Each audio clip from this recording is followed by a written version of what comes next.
जय झूलेलाल। नारी शक्ति खे नमन त महिला दिवस जूं तव्हां सभिनी खे वाधायूं। ख़बर असांजे रायपुर छत्तीसगढ़ जी आहे त सिंधी पंचायत महिला विंग द्वारा महिला दिवस 8 मार्च कटोरा तालाब गार्डन में मल्हायो वियो, जंहिंजी शुरूआत झूलेलाल साईं जन जी मूर्तीअ ते माला पाराए करे आरती करे कई वई। शाम 5 खां 8 वॻे ताईं महिला दिवस जो प्रोग्राम हलियो। इन में सभिनीनि महिलाउनि सुठे सां मल्हायो। हिन प्रोग्राम में महिलाउनि डांस, गेम ऐं महिलाउनि जो सम्मान बि थियो। भावना कुकरेजा हुननि महिलाउनि जो सम्मान कयो जेके महिलाऊं पंहिंजे घर ते पंहिंजे दम ते पंहिंजो घर थियूं हलाइनि, जंहिंजे अॻिते पोइते करण वारो कोई कान्हे। नारी शक्तिअ खे नमन।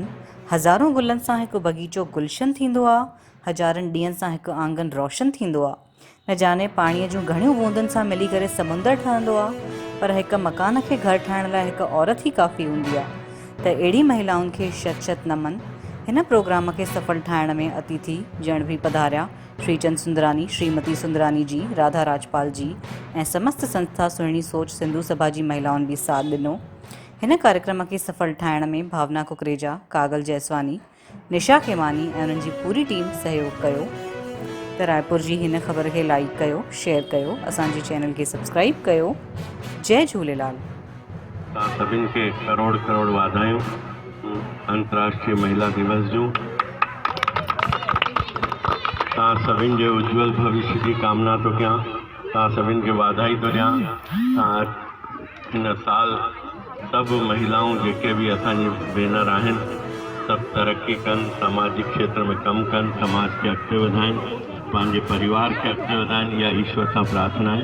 तव्हां सभिनि जे ख़ुशहाली जी ईश्वर सां प्रार्थना कंदे पंहिंजी वाणी खे विराम थो ॾियां। जय झूलेलाल। जय झूलेलाल। हर्षा जी तव्हां नाला खणंदा वञो, थोरो चेयर पुठिते कयो।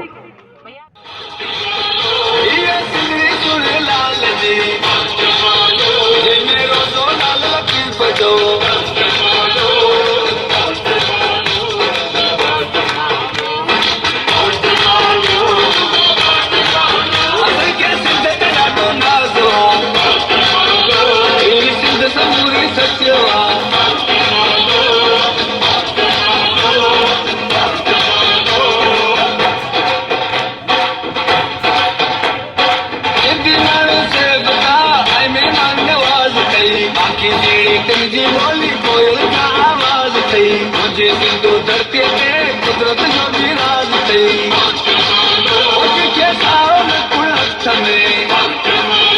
जेके सोनी मुंडी चीज